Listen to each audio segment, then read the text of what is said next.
All right. Hi everyone.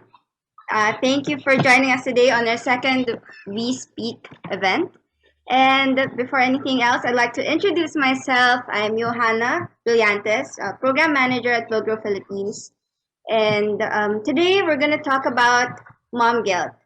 So, just a quick, um, you know, quick description of what is mom guilt.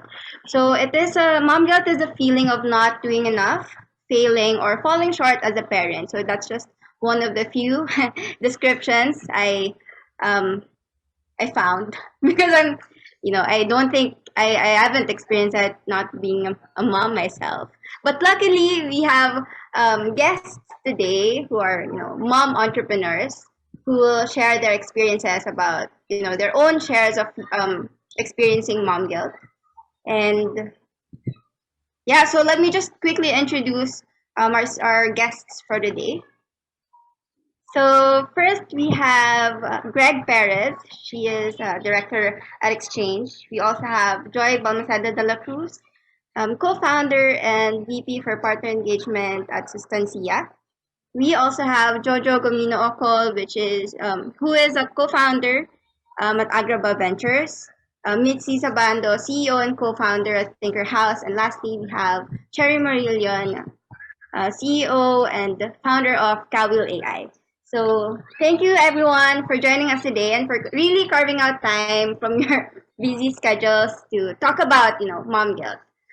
And again, I'm not a mom myself, so I don't have much experience with this. So I'm gonna hand it to someone who, have years of experience in being a mom and an entrepreneur or a women leader in the impact space.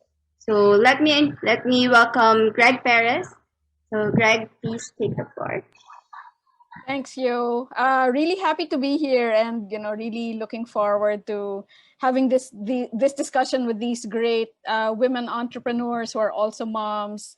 I came upon this quote by Arianna Huffington. Personally, I was telling you I have my fair share of that, and I came across this quote by Arianna Huffington, and she says, I think while all mothers deal with feelings of guilt, working mothers are plagued by guilt on steroids.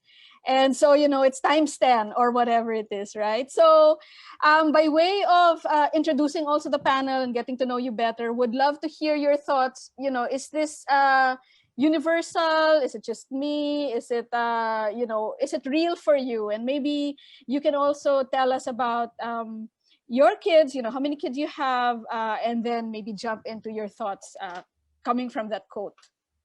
So yeah, maybe we can start with you, Jojo. Hi, everybody. So I'm a mom of two children. I have a 7-year-old son and I have a 6-month-old son. And yeah, mom guilt is very real in our household, especially even since during the lockdown, our business started to become very, very busy. And so, yeah, there were a lot of times where it just gets to you every once in a while where you're like, am I doing enough? Am I spending enough time with my kids? Are they getting enriched enough? Do they know how much I love them? There's a lot of things that happen when you have to balance family and business as well. So yeah, mom guilt is real for sure. Yeah, I can relate to that. Cherry. Yeah. Hi. I'm Cherry. I'm the founder of CAWIL.AI.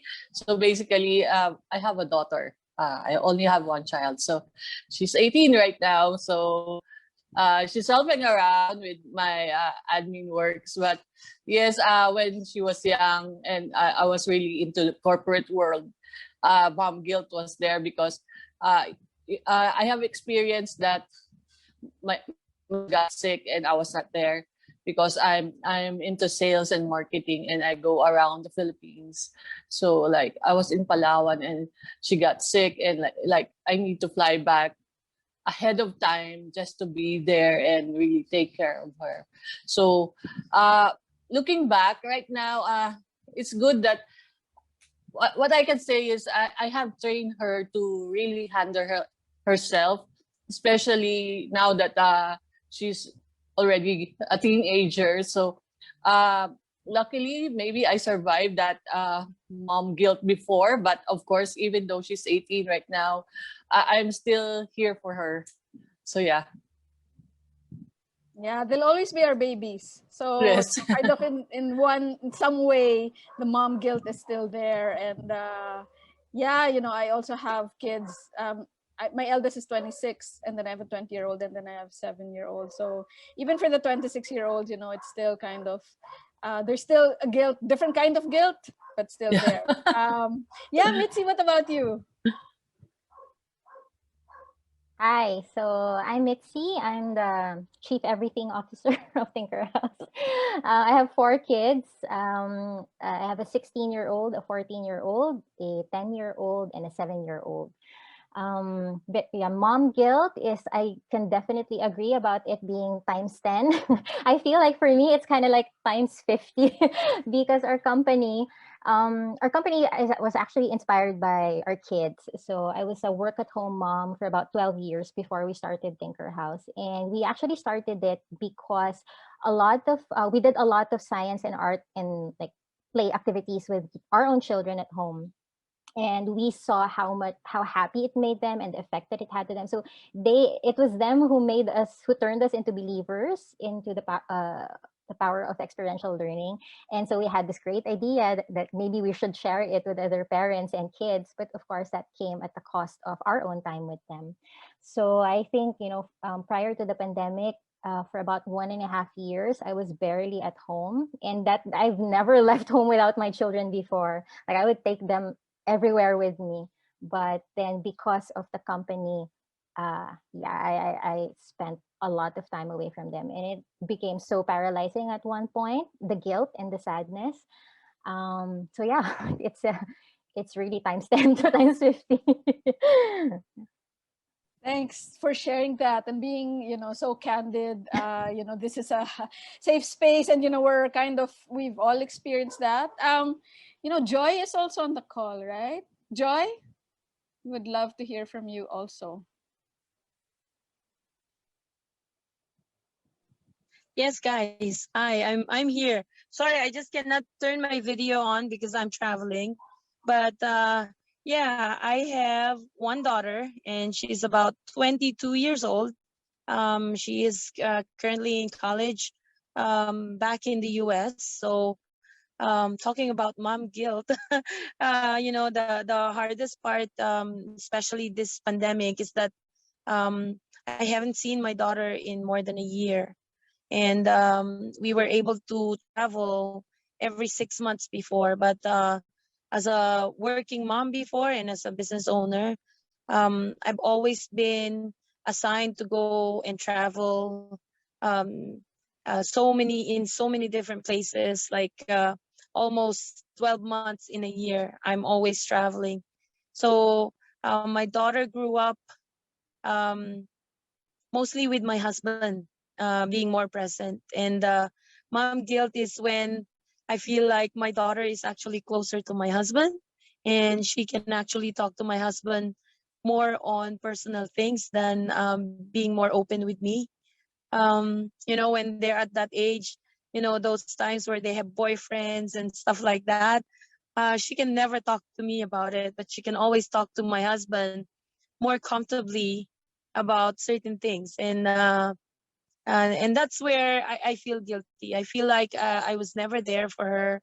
um, I was always traveling, and then I feel like I spend more time with our employees. I actually did spend more time with our employees than my daughter. So now that she's 22 and very independent, I wish I can turn back time and go back to those days where she's still young, and I can still bond with her in a mother and daughter relationship way. But right now, um, I think the positive thing that came out of it is that she's a very strong and independent woman. So definitely that made me guilty, but I'm also proud that she can stand on her own.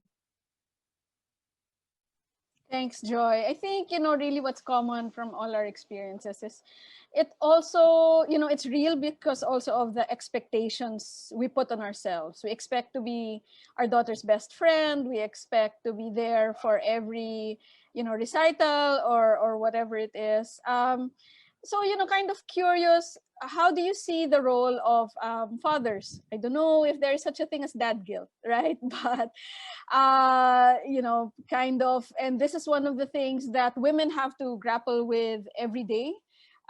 Societal expectations, which then filter into our own personal expectations of ourselves, which then leads to guilt because we feel that we're not doing enough. But there is also a saying that it takes a village, to raise kids, and would love to hear, not necessarily just fathers or partners, but others within your circle who have helped you cope. How have you kind of dealt with the competing, challenges, the time that you need to spend with your business versus your family, and how has your immediate support system helped you with that? I think I can answer, Greg, if you don't mind. Sure, yeah. I'm very lucky to have a very supporting husband, and all of what I've been able to accomplish actually was significantly contributed by my husband. No, he is always there, and he step up on things that I cannot deliver on. Like I said, he was more closer with my daughter, and he's the one who drives my daughter to all of those basketball games, to those recitals, to any important events that my husband, that my daughter have to attend to, because I was never there. And I think there was also father guilt in my husband's case. That's the reason why he was stepping up, is because I was working more. I was never home. I'm traveling in areas like Zamboanga del Norte, where in some cases, safety is also at risk. But I have to be there. I have to travel. It's part of my work. It's part of our business. So in certain things that my husband cannot contribute, he actually replaced that with taking care of our daughter and all of the other things that I need to do. I mean, when I left my very stable job at the World Bank, everybody was telling me nobody leaves the World Bank because you're going to be retiring comfortably. Why do you want to start a business where there's no guarantee of how if it's even going to grow, if it's even going to work, what's going to happen to us financially? I did not have any income for the past 4 years.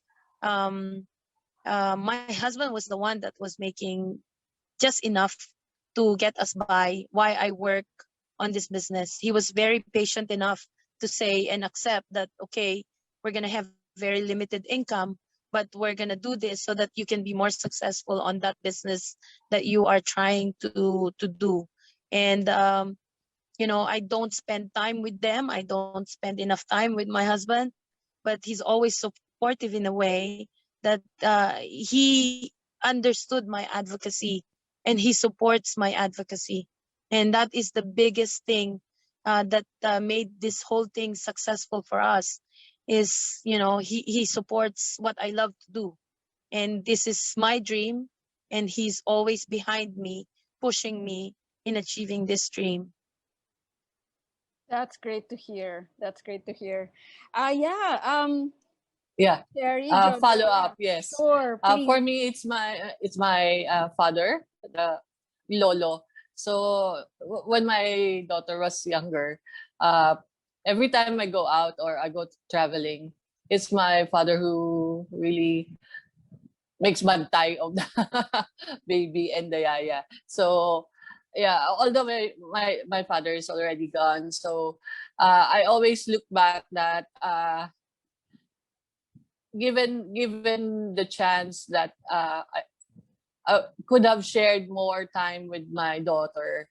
My father was there to really compensate and really take care of my daughter then, and really give security whenever I'm not around. And I that's why I said to myself that uh, how can I replace the things that my father has given to us now that he's gone, and it's like I cannot repay it anymore because he's not here anymore. But I always look back on the times that he really gave us the support, the maybe the love of the father or grandfather for his grandchildren. So I'm really proud of my father for what he has done to us. And every now and then I always look back that I cannot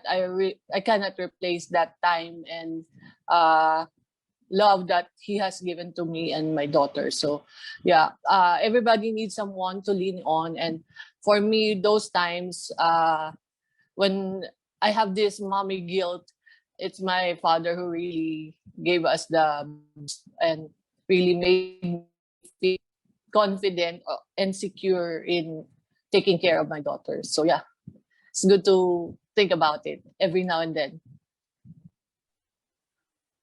That's great. Because sometimes I think as women, we tend to feel like we need permission. We need permission to pursue our dreams. We need permission to, do this business, to be fulfilled in that part of our life, and to feel okay that, motherhood is great, but we also need this other side. And yeah, I think, having these strong role models is key. And yeah, so Jojo or Mitzi, please feel free to jump in. What? Sure. So I'm very lucky to be able to say that my other co-founder in our business is my husband. So we're very much a team, both in work and at home. But I don't think that we would be able to do the things we're able to do without the help of both of our parents. Of June's parents have been really helpful when it comes to us having to travel. They've really stepped up to help, like, take care of our kids. And when we were based in Manila, um, my mom was also there. So even if I wasn't able to go to some of my son's school events, my mom would be there to make sure that he always knew that somebody was there for him. So it really does resonate when you say that it really takes a village to raise a child, because it would be very difficult for us to be able to um, pursue our own dreams if we didn't have that really strong core support system. So for us, it really is kind of like a balancing act of work and business, but we always make sure that our children don't fall through the cracks. Right, right. And Mitzi? Yeah, same with Jojo and Joy. I'm very, very lucky to have a good partner. My husband is very supportive, and it's like same with Jojo. We're a team, both at Tinker House. We both work at Tinker House, but at home as well. We share the responsibilities with the children. But I do want to give a shout out to my nannies because I have two yayas who have been with us for like 10 to 12 years. Actually, there's three of them, but they've been with us for a long time, and honestly, like we both wouldn't be able to do this without them, taking care of everything else. So yeah, it does take a village. So That's true, no? And to find nannies that care for your children as much yeah. as you do, that's very important, because we do leave them, pre-COVID. We do leave the kids with them Yeah. for a long period of time. And of course, very important that they understand the values also that we want to impart. So one of the things I always tell, our nannies, that don't scare the child with, the policeman is gonna get you Yeah. if if you do something bad, or there'll be a ghost, because you can't control what Yeah. they're going to say, and you just kind of have to trust and pray. But Mhm. just want to build on, building on that, and something that you said, Jojo, make sure that the kids don't fall through the cracks. What are the things that you're looking to, in terms of raising your children? What are the must-haves, in terms of, for example, we want to make sure that they feel loved all the time, even if we don't spend quantity time, there's quality time, or we want to make sure that they grow up, with a healthy faith or spiritual life. So just wanted to kind of figure out or learn from you how you're able to do that. What kind of what values are you imparting to your children? What's very important for you, and how you're able to do that in your interactions with your kids. For me, I'll aside from what you mentioned, for us, we want to make sure that our kids really know that it's important to give back to their communities and to support those that need help. So we actually, even through this time, we take our children on our farm visits so that they can spend time in communities and understand the importance of why we do the work that we do. Because at Agrabah, we support small shareholder farmers and fisher folks. So we want them to understand, even though mommy and daddy are away from home, there's really strong reasons why we're doing what we're doing to help support. So yeah, for us, we really want them to know how much we love them and how much, how important it is that they grow into human beings that really want to help support others and care about others. And those are some of the core things that we kind of try to instill in our kids, aside from being God-fearing, of course, but also to have an open mind and be more of a citizen of the world, to be able to understand more and have empathy for others. So yeah. That's great. I mean, that really also helps you keep things in perspective, right? That you are doing this thing and creating this good in the world and sharing that with your kids. And I guess in a way that also assuages some of the mom guilt of, of working on a separate business. Yeah, who would like to share next? Yeah. Cherry, I think. So yeah, I'm a strict mom.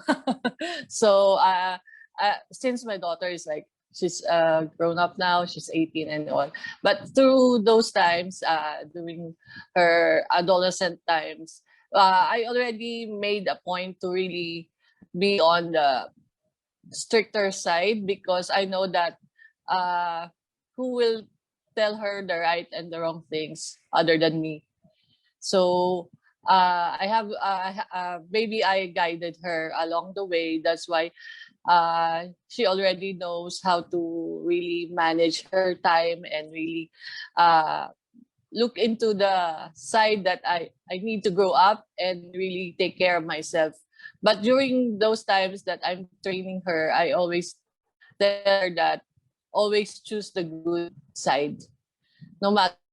So especially if even if your teacher is the one who's telling you need to do this, no, as long as it is compromising and all, you need to tell anyone or tell it to me. So I always tell them or tell her and empower her that it's not always even when an adult say that you need to do this, it's not always the right thing to do. You need to analyze what is right and wrong.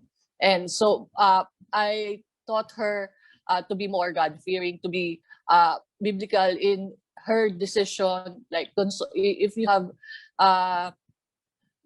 are confused on what are you going to take on the side or what, you need to pray. I always tell her that you need to pray and really ask God for guidance. And sometimes she will tell me that, Lolo talked to me in my dreams and told me how to handle the situation, and I was crying, something like that. So I said, your Lolo is your guardian angel. So yeah, I think we need to start them early. Tell them that it doesn't mean that you are a bit strict or you have this kind of rules in your house that they are being suppressed by their rights. Maybe I think for like moms, like younger moms, having a buddy system is not just enough. We need to tell them what's right and wrong according to, of course, your belief. So that's important, because at the end of the day, the decision that they're going to make is based on what they believe. So they have to be open and really validate it according to what they feel, what is right. So yeah. Right. That's how I taught my daughter. That's a great sharing, because maybe for some of us, sometimes being strict, seeing our kids sad, that also in a way contributes to mom guilt. But we cannot give in to everything they say. There has to be the discipline, the moral compass. So yeah, thanks for sharing that. Yeah, Mitzi, are you? Yeah. I guess same, just to add to what Cherry was saying, for us, it's very important to teach our children how to think for themselves, or encourage them, not to teach, but to encourage them to think for themselves, and not to take, just in every circumstance. And we tell them, even like if you hear something from us and you feel that, that might not be like, you might not agree with it, hey, feel free, we'll discuss. We'll talk it out.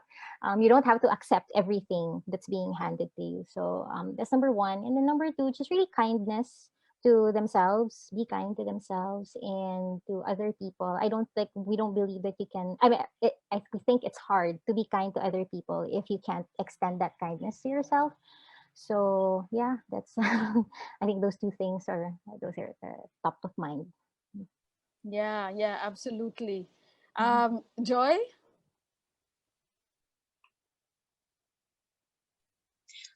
It's so funny because my daughter calls me the typical Asian dragon mom. Oh, It's a term that they use for very strict Asian moms in the US.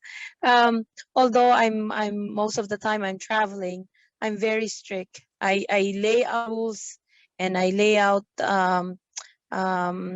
things that needs to be followed by my daughter.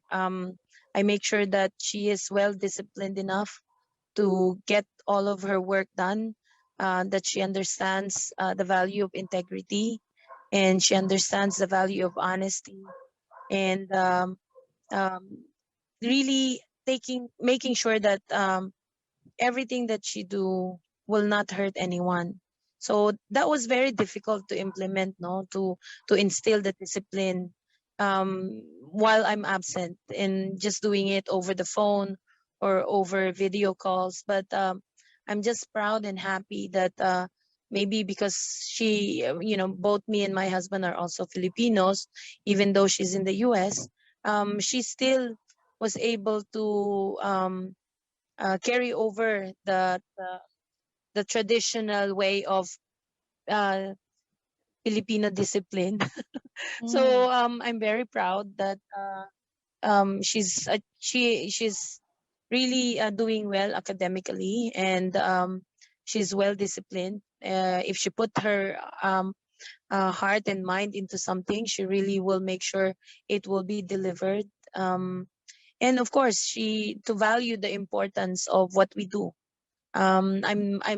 I always made her understand that what I'm trying to do will have a very big impact in the life of a lot of people, and that we're doing these sacrifices for her so that she can have a better life, and all of the other people that our business um, really touches, so she understand. And I think that's the ano na lang, yung consolation is that she understand that what we're trying to do here is um, m- to to change other people's lives, and um, the result is showing it. So she's very happy, and because she's older now, she can understand it. But it took us a long time to make her understand this uh, during the time that she was, younger.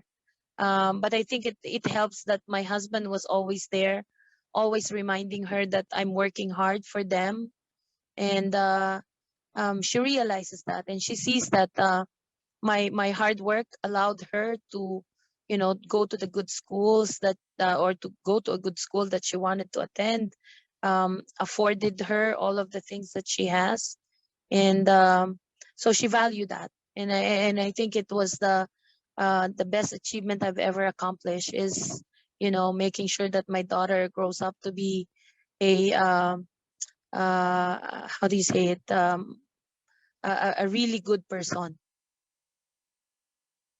Yeah, that's true for everyone here, and I agree. It's the same with us. It's about making sure that they know that they have to give back, that it's not just, they don't just think about themselves, but also, to be confident in their own voice. So, Mitzi, what you were saying earlier, if you have a question or if you kind of doubt what I'm saying, it's not just because I'm your parent, then, it's because I said so, right? I mean, that might have worked before. That doesn't work with kids these days. And we want to make sure that we don't kill their spirit, right? That they know that it's okay to ask questions. It's okay to really find their voice. And I think also, by being entrepreneurs, by doing work, we're also modeling for them what we want them to be, and we are in a way blazing the trail, making, opening that door for us. And so in connection also with what we were speaking about in terms of, the village and others who have helped us raise our kids and help us with the mom guilt, uh, would love to hear about role models in your life that have blazed the trail for you, or who have kind of, you have admired as a mother, and you said to yourself, oh, it can be your mom, it can be an aunt, or it can be someone else. And just because normally we take bits and pieces from different people, right, to model how we want to be ourselves and our own self-image as moms. And for me, it was my mom, and also a lot of aunts. So my mom's very independent. She was also working mom. At the time, I was seeing that a lot of my friends' moms didn't drive, which is not a criticism on my part in any way, but my mom, that's very important for her that she was independent in that way. And that was kind of a model for me. And of course, other things that you mentioned, kindness, how to deal with children, playing with them and all that. So yeah, how about for you guys? Apologies for the cat in the background. I put myself on mute, and I don't know, Mitzi, maybe you want to start. Yeah, for me, it's my mom. Yeah, my mom is a very, very strong woman. I don't think I have like 1/10 of her strength. She really had a lot of hardships, like in raising us. Like it's not an exaggeration. Like she really went through like, yeah, 10 times, 50 times more than what I'm going through as an entrepreneur. Um, and I think the it gives me a lot of comfort that I mean, growing up and seeing her go through all of that, all of those hardships, and then also raising us. I know she herself has a lot of mom guilt. Even now, she tells us that, that lots of things that she wasn't able to do for us. But honestly, I don't remember any of the shortcomings that she's saying. All I remember was that she was there for us, to support us, to make us feel loved all the time. And so that gives me a lot of hope as a mom, that even though I myself, I know I have a lot of shortcomings with my own children. My hope is that when they grow up, as long as I'm able to make them feel supported and loved, that's all they will remember. And yeah, That's true. No, that is a source of comfort. We're so hard on ourselves, but we don't see that kids. I mean, us towards our own parents, our own moms. We are not that hard on them, right? Yeah, Yeah. yeah. Thanks for that. Yeah, for me, There you go. it's my grandmother. So I was born and raised by my grandmother. So my grandmother is like, she's also an entrepreneur because she sells at the place in nearby school. So she's selling like foods and stuff for students when I was young. And yeah, we grew up. My cousins are all Lola's children. So she's our super Wonder Woman because she worked hard in taking care of her grandchildren. And I think it's more on uh she took also the role of a male and a female provider in the family. So when all of us are like my 5 cousins. We are all there with our grandmother, and she was really taking care of us in the absence of the mom and like the father, something like that. So she was there to take care of us and really taught us how to be independent also. She also really kind of really made it clear to us that we need to do what is right. And she's also strict. Like, it's a good thing that I don't get scolded by my grandmother because she's using a bamboo stick when she gets angry. So all of my cousins, like, they get scolded sometimes, but me, I think when I finish like doing stuff, when I go to the garden and water our plants, so I'm already done with my work with for my grandma. So something like that. So in the province, with grandmother, she taught us how to be a farmer, also be a entrepreneur. We also sell stuff like banana Q and ice candy when summer break comes. So yeah, my grandmother inspires us, and maybe that's where I got the blood of an entrepreneur. So I'm really proud of my grandmother. Nice, nice. Cheers to all these strong women models. Jojo? Yeah. I would definitely say one of my role models is my mom, and I actually totally understand, like, when Joy is talking about how she was like she considers herself like an Asian tiger mom, because I had one of those growing up in the States. And my mom really, I think the more that I get older, the more I appreciate my mom, because I think growing up, you don't even realize how many hardships your parents go through because they shield you from that. And when you only when you have kids yourself do you actually realize how much your parents are really, like, you know, supporting you and making sure you have all the things that you need. And it must have been hard for my mom too, to come from the Philippines and go to the States with not knowing anybody, starting out, and just, having to figure out and navigate. So for sure, a role model for me is my mom, because she really always instilled in me to speak up when you know you're right.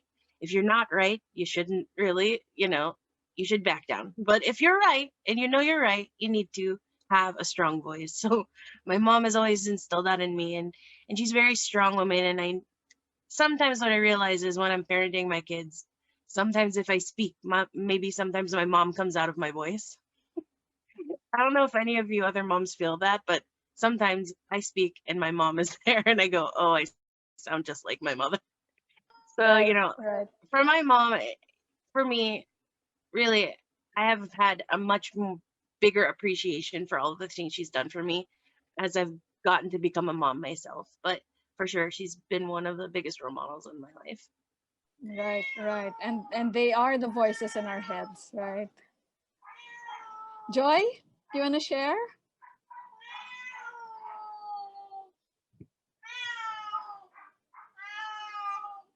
Oh, I wonder if there. Okay. Sorry. Yes. Yeah. No problem.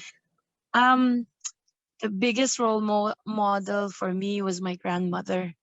We grew up in a very small town, dirt road everywhere, and we would have to walk about 1 kilometer to get to school every morning, and then 1 kilometer to go back. My grandmother was the high school principal, and the only thing that she would always tell us that if you know that you're right, you fight for it. And she also is the type of person that works hard for the family. Eh, um, it's a funny thing because like how um, in the Chinese culture before, a Chinese man cannot marry a Filipina, no? In our case naman, my grandfather's Spanish, and he's not supposed to marry into a pure Filipina then. So they were actually kind of like disowned in the beginning, and that's why they lived in a remote town. And my grandmother worked very hard out of all I think there were like 10. She was the only one that to attend school, get herself into school, get a degree as in education, became a teacher, and became a principal. So she worked really hard to get her family to where they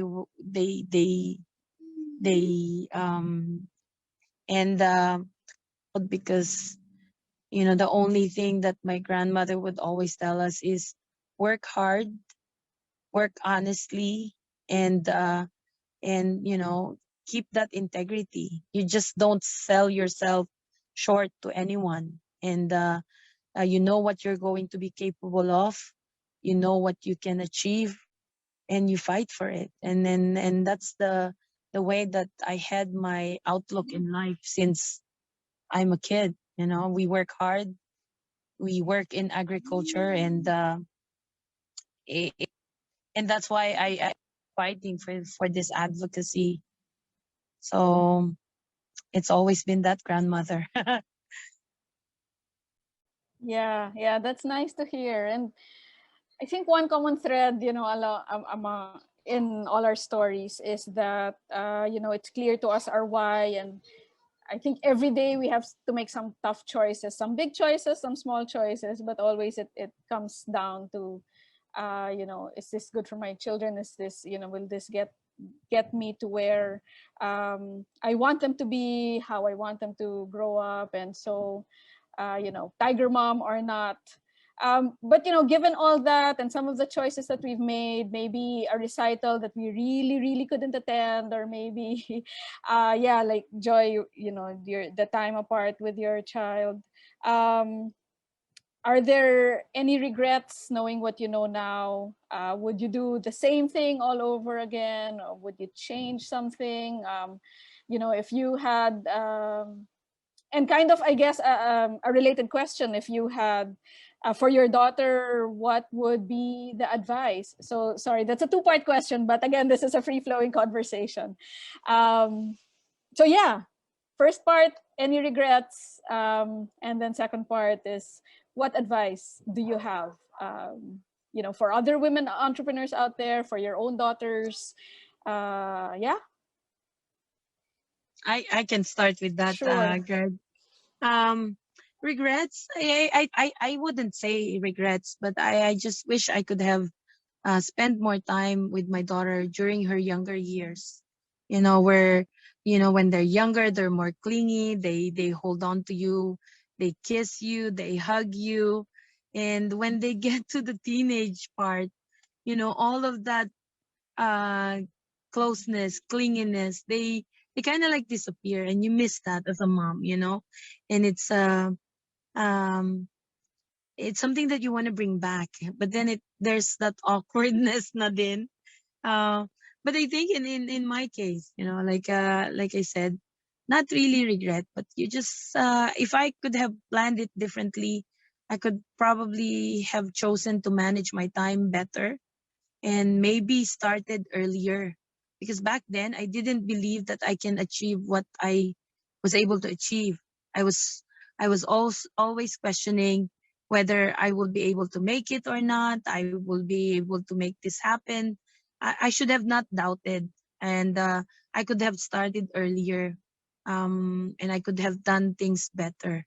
Um, but I guess when it's the right time, it's the right time. So it's maybe back then was not the right time for this project that I'm trying to pursue.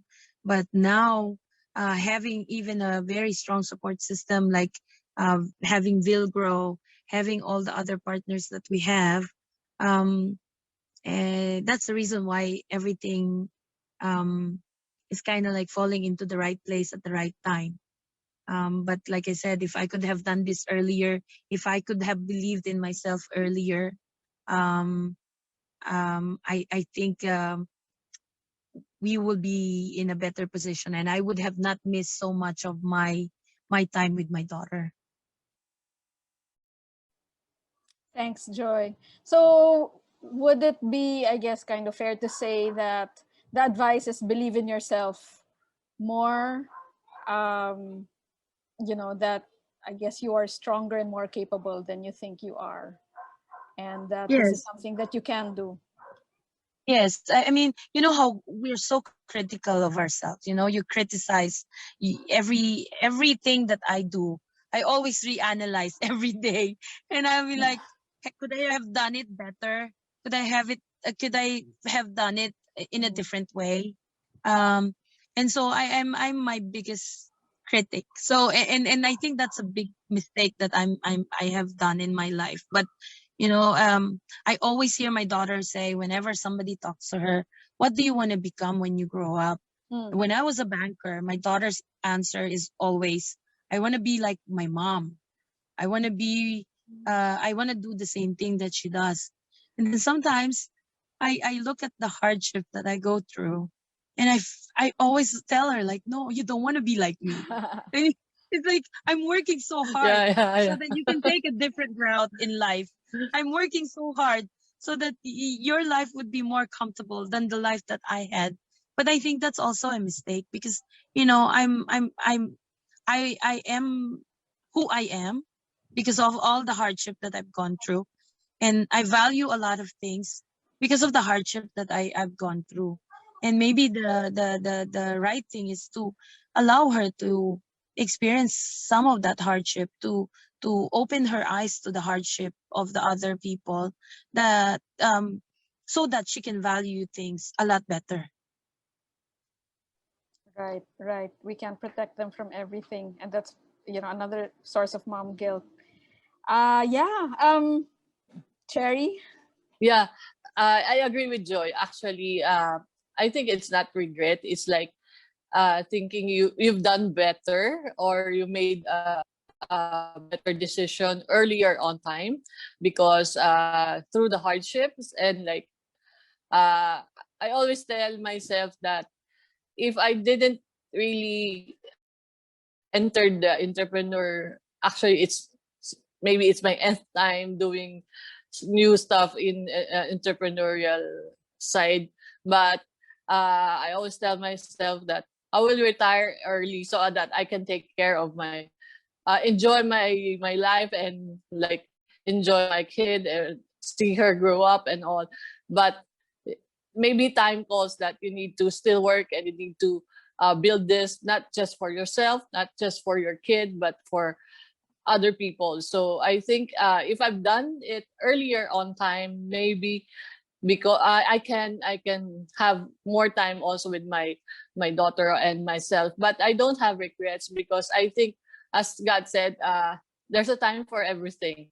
Maybe this is the right time. So uh and maybe Joy and we have the same thoughts, that don't go the same route that I've gone, because it's really difficult. And sometimes maybe you can stand the pain, or the struggles that I have encountered. So I always tell her, you should do better. You should really take a better route in your life. So that's why I encourage her to really equip herself to be more responsible, to be uh, versatile in what she does, and to own what she is doing.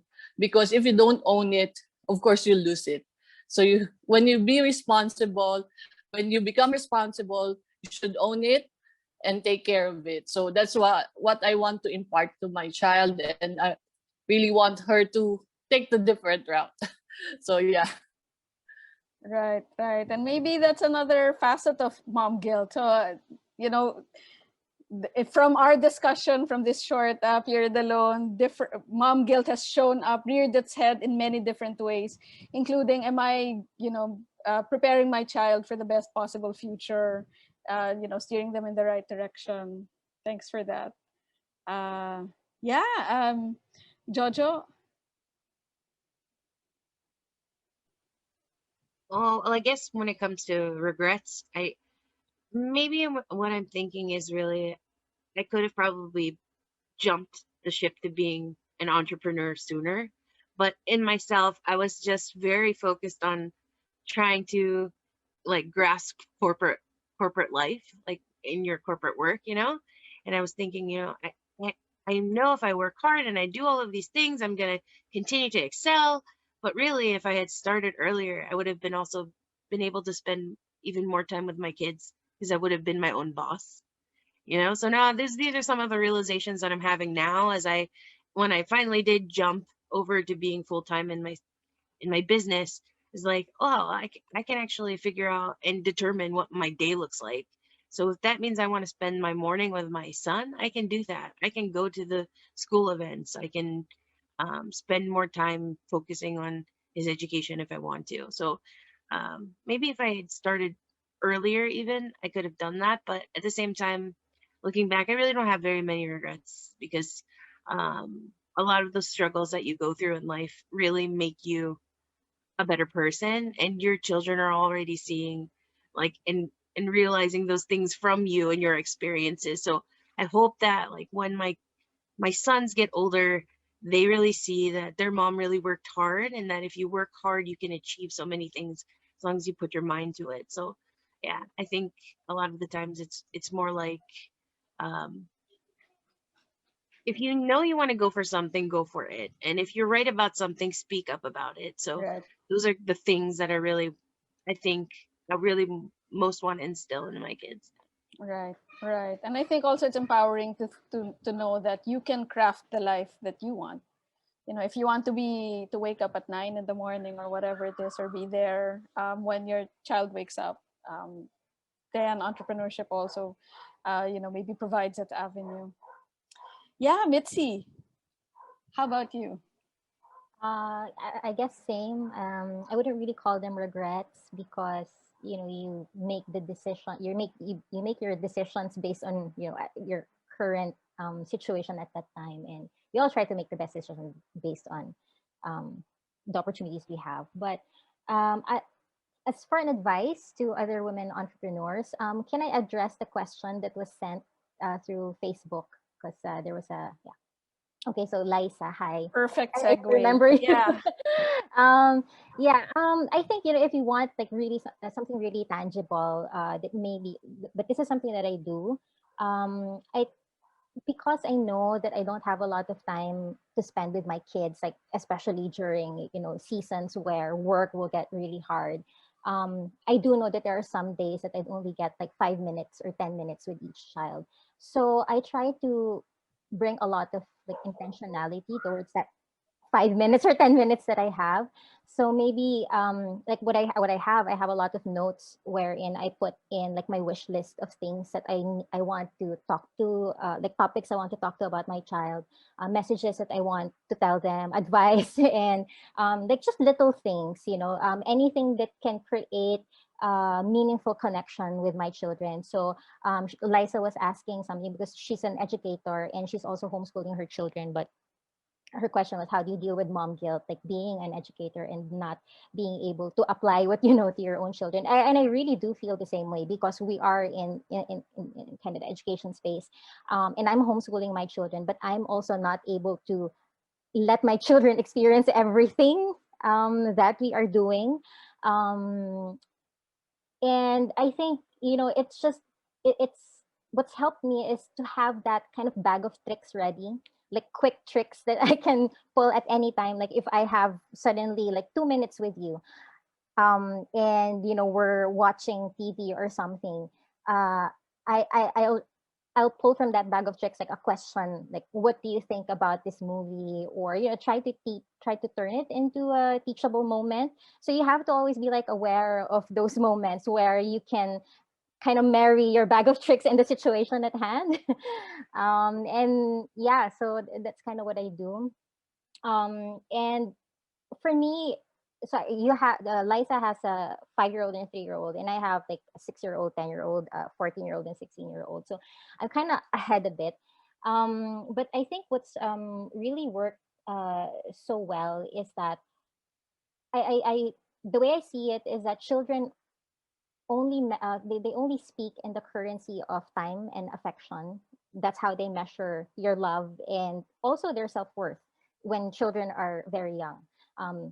And if I can't give them a lot of time, then I better make sure that I pack in as much affection as I can into that little time.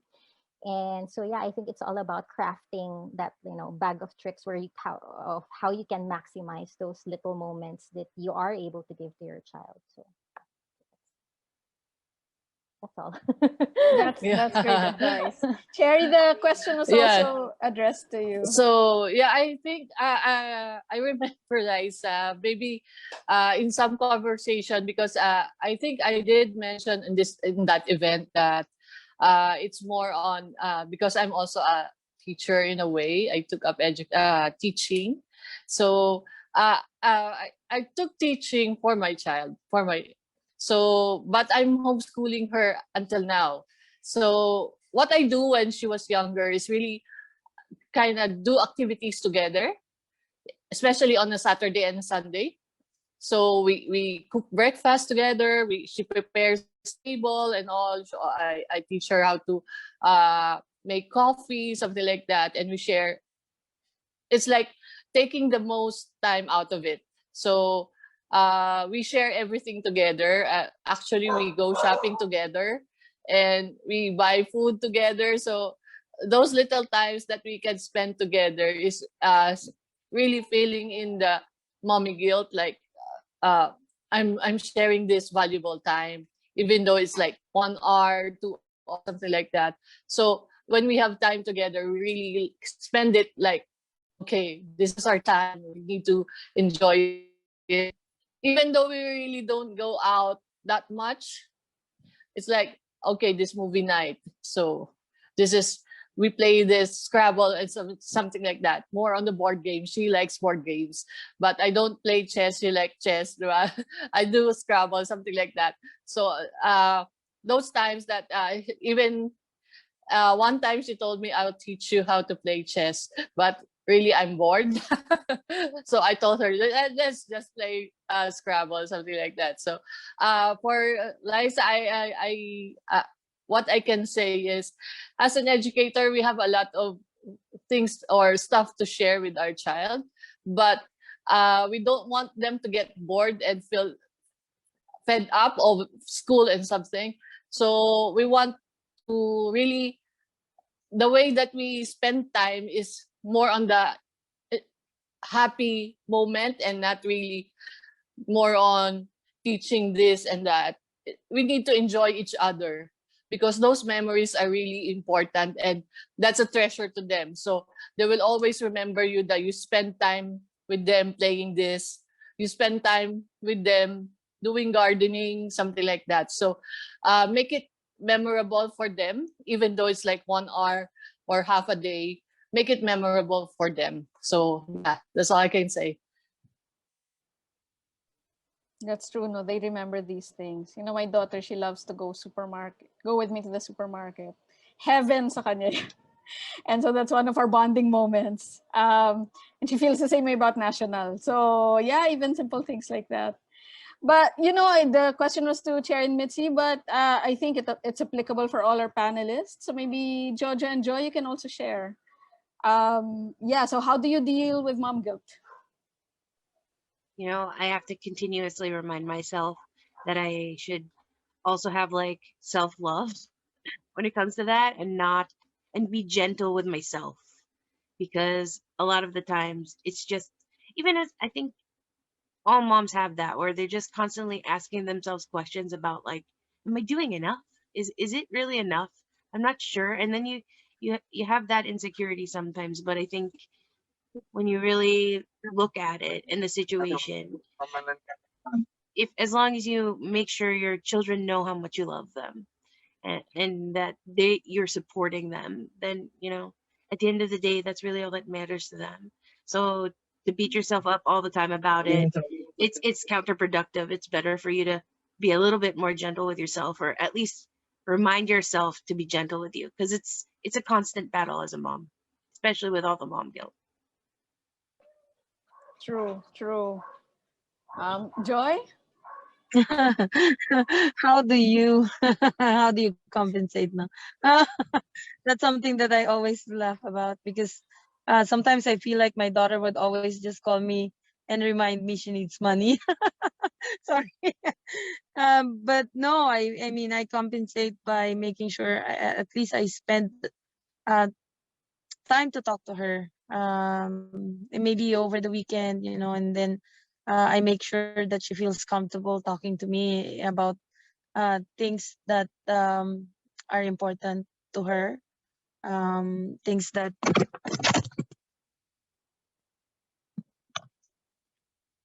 sorry, can you hear me? Now we can hear you. Yeah. Yeah. So, um, yeah, I mean, just to make sure that she understands that I'm always here to support her. I always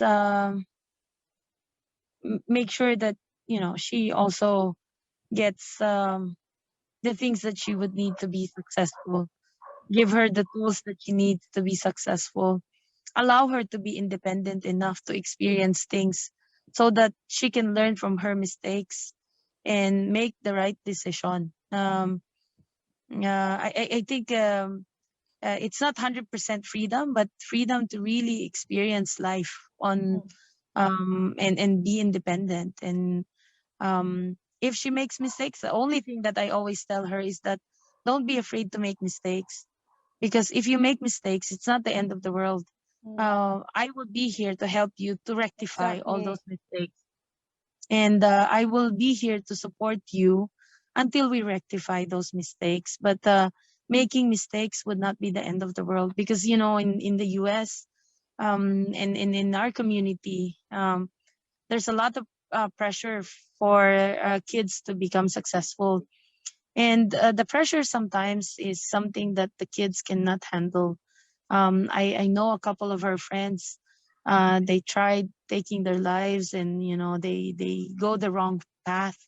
And I always make sure that I discuss it with her, and then I tell her that nothing is so important that will make your life not valuable enough for you to take it. Mistakes are there so that you can learn in life, and mistakes again can be rectified.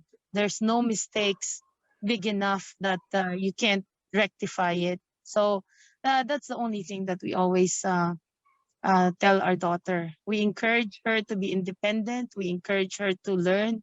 We encourage her to experience life, make mistakes, and then we will be there to help her correct those mistakes. Right, right. And that's, very powerful. Our kids knowing that we're there to help them if they do fall gives them the confidence to test their wings and fly. And if they fall, then you dust off and they fly again, they try again, and we're always there. And speaking of that, how time flies, I didn't realize. But I do have one last question. This has been an amazing conversation. Jojo, you mentioned, self-care and really being gentle with ourselves. And Liza was asking, was saying, we have to tell ourselves we are enough. And so maybe, do you have one affirmation that really helps you cope?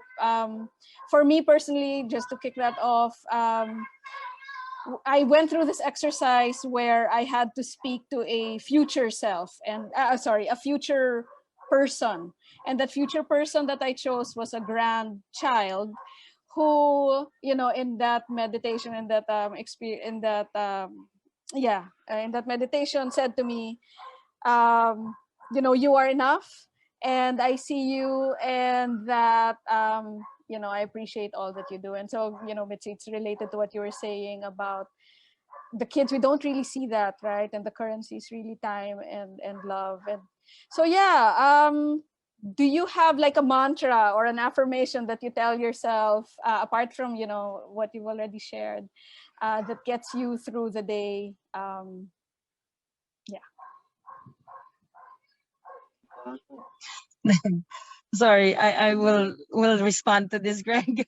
I think the only thing that I always reassure myself is that um I'm doing this for a reason, and the reason is my family, and providing a better life for them so that they don't have to go through the hardship that we have experienced growing up, and so that they can live a comfortable life. and guarantee a better future. So when I'm tired, when I haven't slept for days on, the only thing that I tell myself is this is for my kid, and that's the only thing that really keeps me going. Beautiful. Thank you. Thank you, Joy. Cherry? Yeah.